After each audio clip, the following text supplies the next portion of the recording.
Sunset Conversation is a live stream project which brings in conversation international are related people.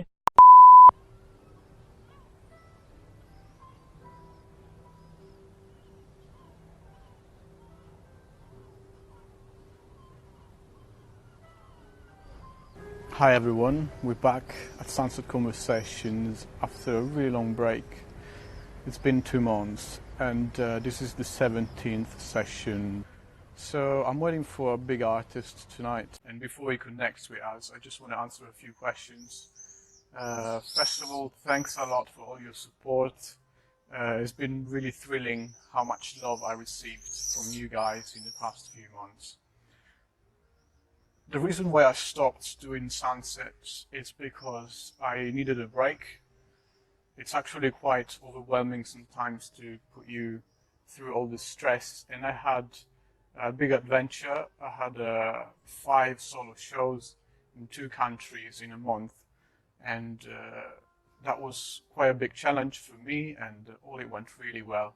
But I had to kind of balance between, life and stability in a way, but everything went just as a dream. And now I'm back. I don't know how often I'm going to do this show, but I believe in this project a lot, so I definitely going to push it as much as I can.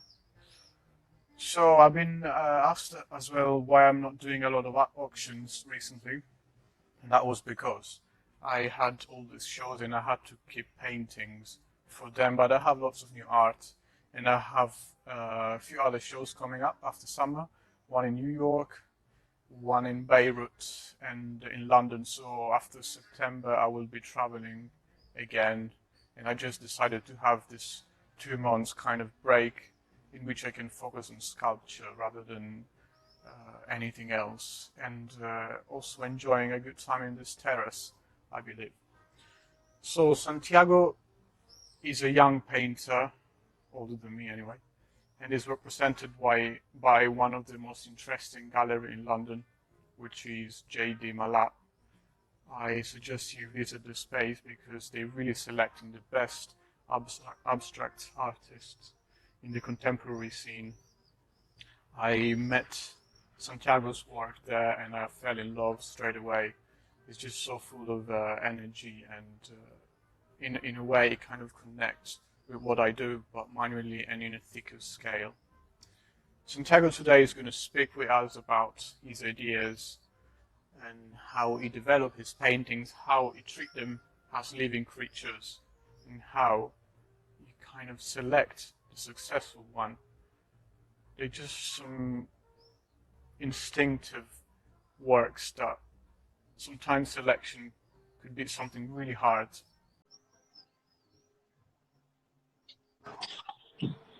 Santiago, hi. Welcome to Sunset Sessions. I already love the painting at your back. Super cool. So Santiago, I was giving an introduction about you, while you set up your space. And I already told people that you're really talented and you put that much energy in your works. And you're based in Colombia, but you're represented in London and in other parts of the world. So you're building up a good fame through your emotions, which are really readable through your art. I have lots of questions. I'm a big fan of your work. So let me put the first one straight to you. So if I go back to the history of art, and it's something I always do, I find in classical painting the absence of movement, the absence of action in what we can read in the canvas. It's always really flat and blended. In your pieces, and I can say following the abstract expressionist era, I can see that action became quite a main character in a painting. And in your piece, it's quite clear that your painting is just a white background and action on it. So I wanted to ask you if this is something you ever thought of, if it's natural to you, or it came after a few years of experimentation or something. Well, thank you very much for the nice introduction, and it's a pleasure to be with you here talking. Regarding the question, I must disagree. Although it's a different kind of action that we see in the paintings, I can't but remember all the classical scenes of battle and beheadings and action. So I think action has been really present in all the history of art. Okay, so this is an interesting point. So what I believe that even if action has been represented to figures and images, but never showed as a process. What I mean is, in your painting, I see the process of action, your movement through the canvas. While perhaps if I look at the Renaissance painting, I don't see how the brushes moved through the work. It just looks very blended and flat. When I say action, I don't mean the absence of movement in classical painting. Of course, it's full of it, and it's full of action scenes. But in your work, I see action and gesture as the main character, meaning I can read it and follow it through. That's what I meant. Do you still disagree? Yes, you're right. Definitely. Okay. Tell me something. I kind of really like to read what you write about your artworks. It's really nice and deep. And today I went through the celebration of your process, the self-celebration. You said that the process is the most important thing that matters to you, rather than the final piece, because your art, it's process. Can you say something about this? Yes, that was a piece of thinking that I arrived to after a lot of struggle. Because as an artist or as a working man, I'm sure you agree with me, this is very difficult. And there's always this pressure to arrive at a result, a final piece, often a masterpiece. So this point of arrival is often very important, to the point that it can become a limitation for the work. For example, I am so pressured to finish a piece or to get a finished piece that all this pressure won't let me work on it. Mm-hmm. So I struggled a lot with that, and I managed to understand that the result, so important to me, was not at the end of the process, but was in the process itself. So this understanding allowed me to forget about the final result and focus on the process, knowing that in the process itself, the final piece would be hidden. So this allowed me much more freedom, much more tranquility while working, and I was not so stressed out of the final result, but just enjoying the process. And it was wonderful, because I find out that when you do that, the final result is awesome. That's good. That's good. In fact, this is what I read. And I kind of love the concept that you don't see steps back in your works. It's one shot, one go. You don't fix it later. You don't have a second chance to readjust your painting. So I guess in this process, there's a lot of selection that you have to do. And there's a lot of tranquility, as you said, and there's a lot of body control. So you need to really control yourself while you do the painting and be very focused and concentrated, and perhaps connect to a sort of breathing pattern or apnea, perhaps. Can I ask you something about this idea of not fixing a work of art afterwards, just to have one chance of painting? Yes. What I want when I paint is to be completely true, completely honest, and I want an honest piece also, the truest possible piece. This has always been a preoccupation for me about truthfulness. I want an art that is true, that cannot be faked, that cannot be otherwise worked on, but that is really pure. So that's why I came up with the single brush stroke method. Because, well, I would have to explain a little bit how is the process of painting. That will be very interesting, of course. Okay, thank you. So first of all, I really need to feel the need to paint. I cannot just go into the studio and make a painting just because. Yes, no, I have to feel the need to paint. I must have energy inside of me. So,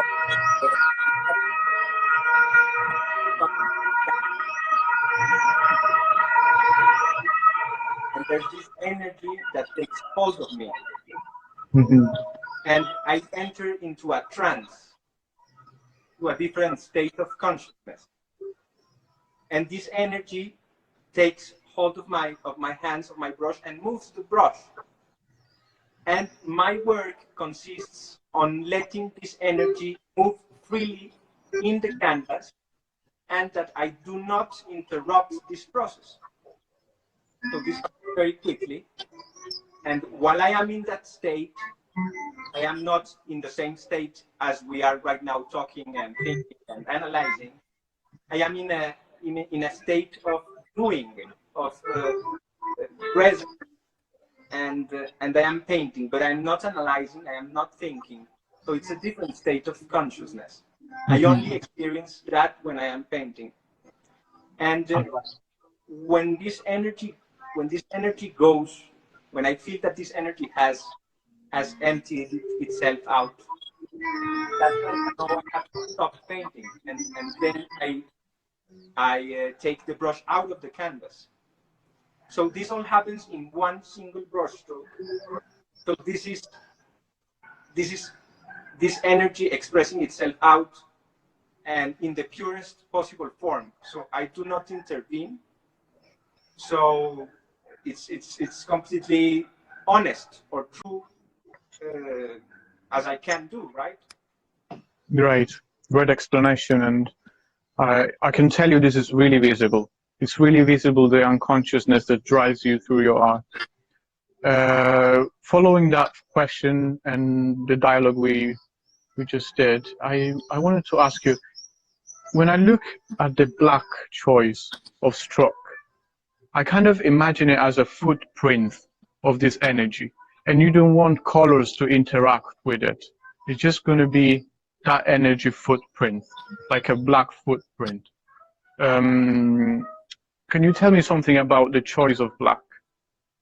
Just to bring a precedent, if I see other energyful painters, I think about de Kooning, or I think about more recent ones like James Nair. I can see they use a lot of colors. Of course, they are driven by unconscious energy, and they enter a state of trance. But in your case, I can see the purity you spoke about. I can see that your aim is just to show that purity that comes through that state of trance in one stroke and in one single color. Do you do experiments with other colors? Is that black a big choice in your art, a big presence that you don't want to change? Yes. So my goal is to register this energy into the canvas. So the black paint acts as a medium to fixate this movement into the canvas. And the canvas is also the support to this fixation. So these two elements, the canvas, the raw canvas, and the black paint, are only elements that serve a purpose of fixating this movement. So this black paint doesn't have a discursive touch to the painting, a discursive role in the painting. It's just a medium state, this gesture.